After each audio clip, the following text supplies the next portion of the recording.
पारिजात हरसिंगार, इसके पौधे में फूल नहीं आ रहे हैं, कलियां नहीं खिल रही हैं, ग्रोथ बहुत फास्ट हो रही है और पौधा भी बहुत हेल्दी है, लेकिन फूल कलियां किसी तरीके से दिखाई नहीं दे रही हैं। आज मैं आपके साथ में 2 फर्टिलाइजर शेयर करूंगी। उन 2 में से कोई भी फर्टिलाइजर आप डाल देंगे तो आपका पारिजात का प्लांट फूलों से भर जाएगा। और दूसरी बात जो है, इसको टाइम टू टाइम अगर आप देते रहेंगे तो आपके पारिजात के प्लांट में लगातार फ्लावरिंग होती रहेगी, इसमें हमेशा कलियां बनती रहेंगी, फूल भी खिलते रहेंगे। हेलो फ्रेंड, मैं सबिता ग्रीन गार्डन गुजरात से। अब जो है सितंबर मिड आ गया है और अक्टूबर, इस टाइम पर पारिजात के प्लांट में कलियां और फूल बनने लगते हैं। जिनके पौधे हाइब्रिड वैरायटी के रहते हैं उनके पौधे में अभी से कलियां आपको देखने को मिलेंगी, लेकिन जो देसी वैरायटी के प्लांट रहते हैं उनमें आपको सितंबर लास्ट अक्टूबर से अच्छी ब्लूमिंग देखने को मिलेगी। मतलब कि अगर ब्लूमिंग नहीं होगी तो कलियां उसमें जरूर ही बनने लगेंगी। मेरा जो प्लांट है वो देसी वैरायटी का प्लांट है, आज आपके साथ में मैं शेयर करूंगी। वैसे तो मैं टाइम टू टाइम जब भी फर्टिलाइजर डालती हूँ तो आपके साथ में शेयर करती हूँ, तो आज जो फर्टिलाइजर डालने वाली हूँ वो फूलों के लिए ही स्पेशल फर्टिलाइजर है। इसमें हमको ग्रोथ के लिए फर्टिलाइजर नहीं देना है। यदि आप ग्रोथ के लिए फर्टिलाइजर देना चाहते हैं तो नाइट्रोजन युक्त फर्टिलाइजर अपने पौधे को दे सकती हैं, और फूलों के लिए फर्टिलाइजर देना है तो पोटेशियम रिच फर्टिलाइजर देना रहता है। तो मैं आपके साथ में 2 पोटेशियम रिच फर्टिलाइजर शेयर करूंगी। आपको जो भी अच्छा लगे आप उसको डाल सकते हैं, टाइम मैं बता दूंगी। तो फिर मैं दिखाती हूँ आपको कि मैं किस तरीके से इसमें खाद देने वाली हूँ। अब ये जो प्लांट आप मेरा देख रहे हैं ये मैं आपके साथ में हमेशा ही शेयर करती हूँ। मेरे पास में पारिजात का एक ही प्लांट है जिसको आप देख सकते हैं। इसकी मैंने प्रूनिंग कटिंग से लेके जितने भी काम इस पर किए थे मैंने सारे वीडियो आपके साथ में शेयर किए हैं। और जब भी टाइम टू टाइम इसमें 15 से 20 दिन या 1 महीने में फर्टिलाइजर देती हूँ वो भी मैं आपके साथ में शेयर करती हूँ। तो अभी आप देख सकते हैं पौधे में ग्रोथ बहुत अच्छी होने लगी है। अब चूंकि ये देसी वेराइटी का प्लांट है तो इसकी ब्रांचेस इसी तरीके से इधर उधर भागती हैं, ग्रोथ भी काफी तेजी से हो रही है और ब्रांचेस भी काफी ज्यादा हेल्दी हैं। आज मैं आपके साथ में ये भी शेयर करूंगी कि जब इसमें कलियां बनने की स्टेज आती है तो किस तरीके से इसके सिम्टम्स रहते हैं, जैसे कि आपको पता चले कि अब हमारे पारिजात के पौधे में कलियां बनने वाली हैं। तो यहाँ पर आप देखेंगे ब्रांच में कहीं से आपको नोट दिखाई नहीं दे रहे होंगे, लेकिन ऊपर के साइड में जब आप आएंगे तो यहाँ पर आप देखिए, यहाँ पर आपको इस तरीके से 2 ब्रांचेस निकली हुई दिखाई देंगी, एक यहाँ से और एक यहाँ से। नए नए पत्ते आपको निकले स्टिक की तरह दिखाई देंगे। तो ये जो आपको 2 पत्तियां दिखाई दे रही हैं स्टिक की तरह निकली हुई, इन्हीं में से अब कलियां बनेंगी। तो यदि आप परेशान हैं कि हमारे पारिजात के पौधे में कलियां बनेंगी तो वो किस तरीके से दिखाई देंगी, उनकी जो स्टार्टिंग स्टेज रहेगी वो इसी तरीके से रहेगी। इसी तरीके से डंडी की तरह निकलेगी, फिर इसमें पत्तियां रहेंगी, फिर बाद में जो है कलियों का रूप लेंगी। लेकिन अगर आप देखेंगे तो बस खाली एक ही ब्रांच में मेरे इस तरीके के सिम्टम्स दिखाई दे रहे हैं और कहीं भी ऐसा कोई भी साइन नहीं है जिससे कि हम देख पाए कि हमारे पौधे में कहीं पर भी कलियों का साइन दिखाई दे रहा है। पौधा आप प्रॉपर तरीके से देखेंगे तो पूरा एकदम हेल्दी पौधा है, इसमें किसी प्रकार के पोषक तत्वों की जरूरत नहीं है। इसको बस हमको फ्लावरिंग के लिए इंक्रीज करना है। मैं जब गमले में आपके साथ में शेयर करती हूँ खाद डालना तभी मैं उस पर वर्क करती हूँ, उसके बाद में पौधे को बिल्कुल भी छिड़खानी नहीं करती हूँ। इसी हिसाब से आप देख सकते हैं गमले की मिट्टी में आपको घास फूस भी दिखाई दे रहा होगा। तो आज सबसे पहले हम इसको क्लीन करेंगे। अब इसकी क्लीनिंग करूं उसके साथ साथ मैं आपको ये भी शेयर कर देती हूँ कि अगर आपके पारिजात के पौधे की ग्रोथ नहीं हो रही है या आपके पारिजात के पौधे में काफ़ी टाइम से फ्लावरिंग नहीं आ रहे हैं तो उसके क्या क्या रीज़न हो सकते हैं। सबसे पहला रीज़न आपका पौधा मैच्योर नहीं है। दूसरा रीज़न कि पौधे में पोषक तत्वों की कमी है। तीसरा रीज़न पौधा जो है मौसम के हिसाब से चलता है, मतलब कि मौसम आएगा तभी इसमें फ्लावरिंग होगी। अब पौधा मैच्योर नहीं है उसका रीजन ये है कि आप नर्सरी से जो है इनमेच्योर पौधा लेकर आए हैं जिसकी थिकनेस अच्छी नहीं है, जो कि पुराना पौधा नहीं है, कम से कम 2 साल पुराना पौधा होगा, जिसकी स्टेम जो है जो मेन हिस्सा है पौधे का, जो रीढ़ की हड्डी होती है ये मजबूत होगी तो पौधा आपका जल्दी से जल्दी फ्लावरिंग करेगा। और जब रीढ़ की हड्डी ही ऐसी पतली पतली सी आप लेकर आएंगे, सस्ता सा पौधा लेकर आएंगे, क्योंकि ऐसे जो ब्रांच वाले पौधे रहते हैं नर्सरी में 30-40 रुपए में बहुत आसानी से मिल जाते हैं। और दूसरा कारण ये भी रहता है कि अगर देसी वैरायटी का पौधा लाएंगे तो वो कम से कम 2-3 साल लगाता है फ्लावरिंग करने में, और यदि मैच्योर पौधा रहेगा तो ऑलमोस्ट पूरे साल ही आपके गार्डन में ब्लूम करेगा। उसको टाइम टाइम पर अगर आप खाद पानी देते रहेंगे, जैसे मेरा ये वाला प्लांट है तो ये ऑलमोस्ट जो है 1-2 महीने के लिए अभी इस बार रेस्ट किया है, बाकी इसमें पूरे साल ही रुक रुक के 2-4 फ्लावरिंग हो रही थी। तो ये कुछ रीजन रहते हैं। और ऐसा भी होता है कि जब बहुत ज़्यादा गर्मी होती है तो इसमें फ्लावरिंग नहीं होती है, जैसे ही मौसम थोड़ा सा नॉर्मल होने लगता है वैसे ही इसमें कलियां बनना स्टार्ट हो जाती हैं। अब जितनी भी घास फूस वगैरह थी सारी ही हटा ली है, मिट्टी थोड़ी सी ड्राई करके रखी है। शाम के टाइम में इसमें वाटरिंग नहीं करी है क्योंकि आज इसमें फर्टिलाइजर देना था। अब इसकी हम अच्छे से गुड़ाई करेंगे, अच्छे से मतलब अच्छे से गुड़ाई करेंगे, इसकी डीप डिगिंग करेंगे हम। अब जो पारिजात का प्लांट है इसका फ्लावरिंग का टाइम आ रहा है, तो आपको इसमें 15 से 20 दिन में एक बार फर्टिलाइजर जरूर देना पड़ेगा। ये एक बहुत ही झाड़ीनुमा पौधा रहता है जिसको फर्टिलाइजर की जरूरत रहती है। और दूसरी बात, इसकी जो फ्लावरिंग होती है ये गुच्छों में फ्लावरिंग होती है, गुच्छों में फ्लावरिंग करते हैं। तो इसके लिए इसको जब भी आप देखें कि 15-20 दिन हो चुका है तो बिगर झिझक के इसमें कोई भी फर्टिलाइजर दें, लेकिन 15 से 20 दिन में एक बार इसको फर्टिलाइजर जरूर दें। अब गुड़ाई तो करनी है, लेकिन इतना पार्ट छोड़ के गुड़ाई करनी है, मतलब साइड साइड में आपको गुड़ाई करनी है, बाकी का बीच का पार्ट आपको बिल्कुल भी टच नहीं करना है। और जब भी पौधे को फर्टिलाइजर देते हैं तो आपको हमेशा याद रखना है कि पौधे को एक ही तरीके की खाद बार बार नहीं देनी है।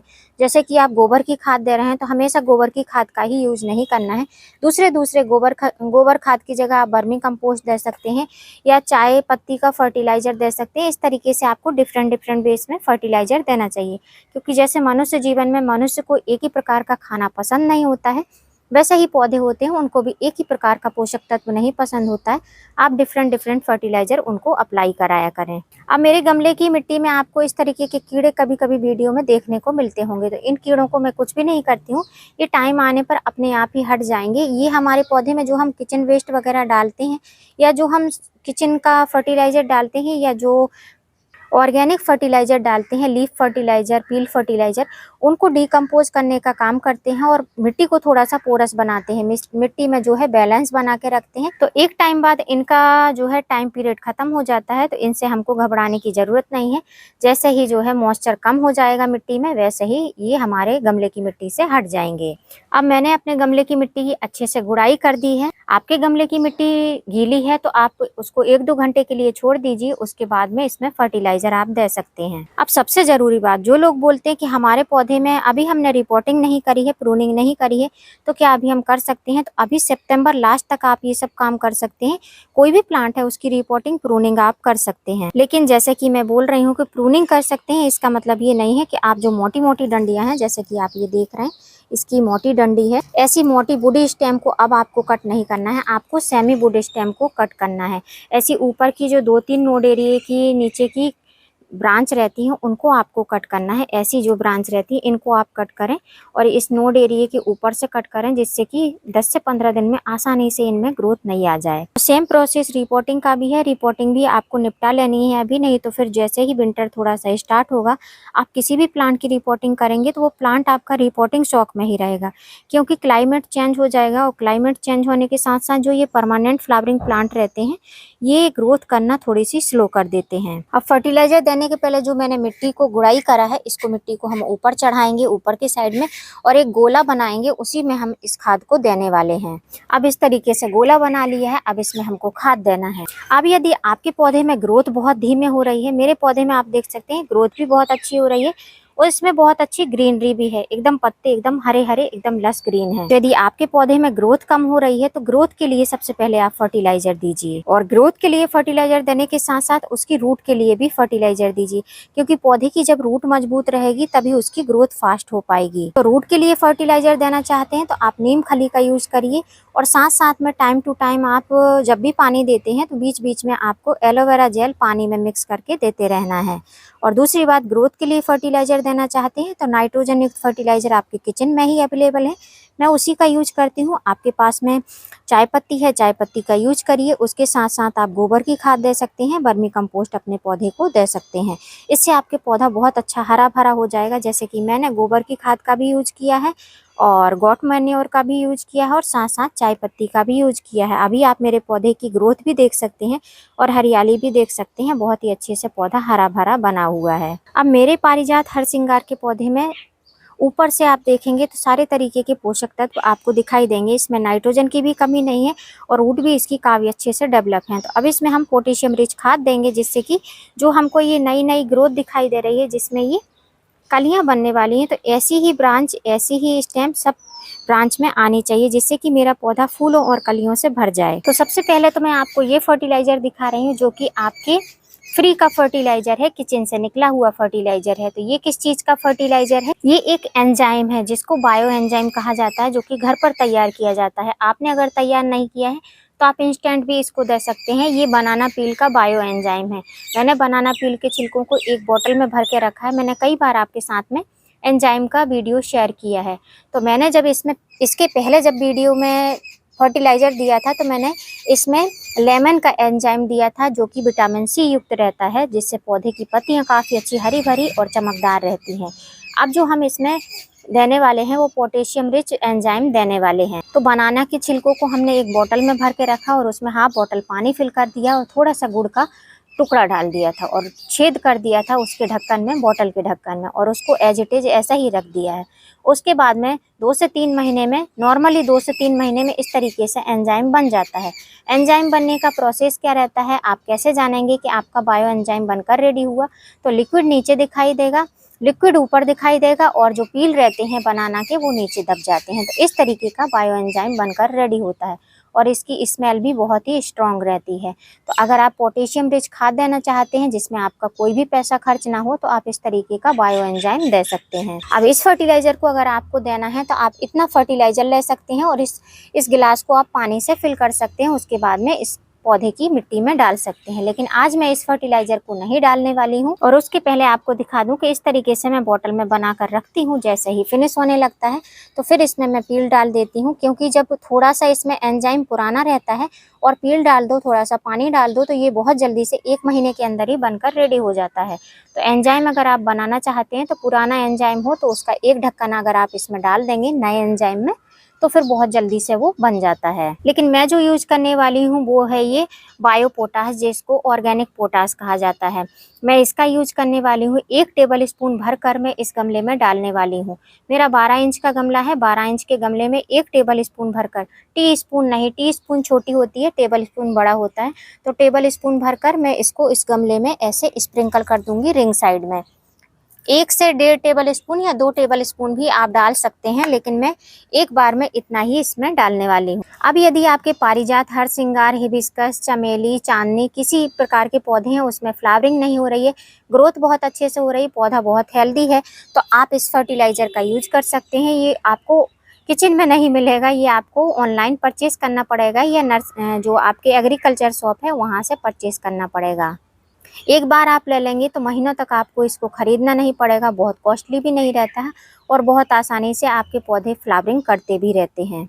अब जो हमने ये फर्टिलाइज़र डाला है, इस फर्टिलाइज़र को हमने जो ये मिट्टी चढ़ाई थी, इस मिट्टी से हम ऐसे ढक देंगे और दूसरा कोई हमको फर्टिलाइज़र नहीं देना है, क्योंकि पौधे में सारे प्रकार के पोषक तत्व हैं, खाली फ्लावरिंग ही अभी नहीं हो रही है और इसका सीजन भी आ गया है। तो जिनके हाइब्रिड वाले पारिजात के प्लांट होंगे वो ब्लूम करने भी लगे होंगे, और जिनके पास में देसी प्लांट होगा उनने पहले से प्रोसेस चालू करा होगा, पहले से रिपोर्टिंग प्रूनिंग करी होगी, तो उनके प्लांट में भी कलियां फूल बनने लगी होंगी। अब इतना करने के बाद में पौधे की मिट्टी में हमको अच्छी तरीके से पानी देना है।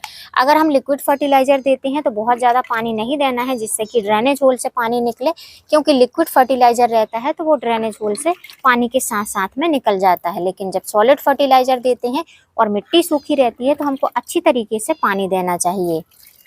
अब पानी तो हमने दे दिया है, लेकिन जो हमने खाद दी है पोटेशियम रिच खाद, जो कि बायो पोटास है, इस बायो पोटास को हमको कितने कितने दिन पर इसमें फर्टिलाइज करना है। तो बायो पोटास का जब आपको हर सिंगार के पौधे में यूज करना है, तो आज जो हमने फर्टिलाइजर दिया है इसके बाद में 14 दिन बाद, मतलब 15वें दिन या 16वें दिन, मतलब 20 दिन के अराउंड आपको अंदर अंदर इसमें ये फर्टिलाइजर दोबारा देना है, क्योंकि हमको पौधे को फ्लावरिंग के लिए ही ये फर्टिलाइजर देना है। और वहीं पर जब हम इस एंजाइम का यूज करेंगे तो आपको 7 से 8 दिन में एक बार इसको अपने पौधे की मिट्टी में डालना है। ये बहुत ज़रूरी है। ये 15 दिन में 2 बार डालना है और वो जो बायो पोटास है वो महीने में 2 बार डालना है। मतलब ये डबल टाइम डाला जाएगा और ये सिंगल टाइम डाला जाएगा। तो दोनों में से आपको जो भी यूजफुल लगे, जो भी आपको बेनिफिशियल लगे, आप उसका यूज कर सकते हैं। अब पौधे की मिट्टी में बहुत अच्छे से पानी भी दे दिया है और नीचे से आप देख सकते हैं ड्रेनेज होल से पानी निकलने भी लगा है। तो पौधे की लाइफ इस पर भी डिपेंड करती है और जो भी आप उस पर वर्क करते हैं वो इस पर भी डिपेंड करते हैं कि पौधे की मिट्टी किस तरीके से बनाई है और गमला किस तरीके का चुनाव किया है, उसके ड्रेनेज होल किस तरीके से हैं। एक्स्ट्रा वाटर स्टोर नहीं होगा तो आपका पौधा बहुत ही हेल्दी चलने वाला है। तो फ्रेंड्स, अगर आपके पौधे में भी फूल कलियां नहीं बन रहे हैं, ग्रोथ बहुत फास्ट हो रही है, तो जिस तरीके से मैंने 2 फर्टिलाइज़र बताए हैं और 1 फर्टिलाइज़र डालकर दिखाया है, वैसे आप भी फर्टिलाइज़र दे सकते हैं। लेकिन इसका मतलब ये नहीं है कि मैंने अभी इसमें बायो पोटाश दिया है तो नेक्स्ट टाइम भी मैं इसमें बायो पोटाश ही दूंगी।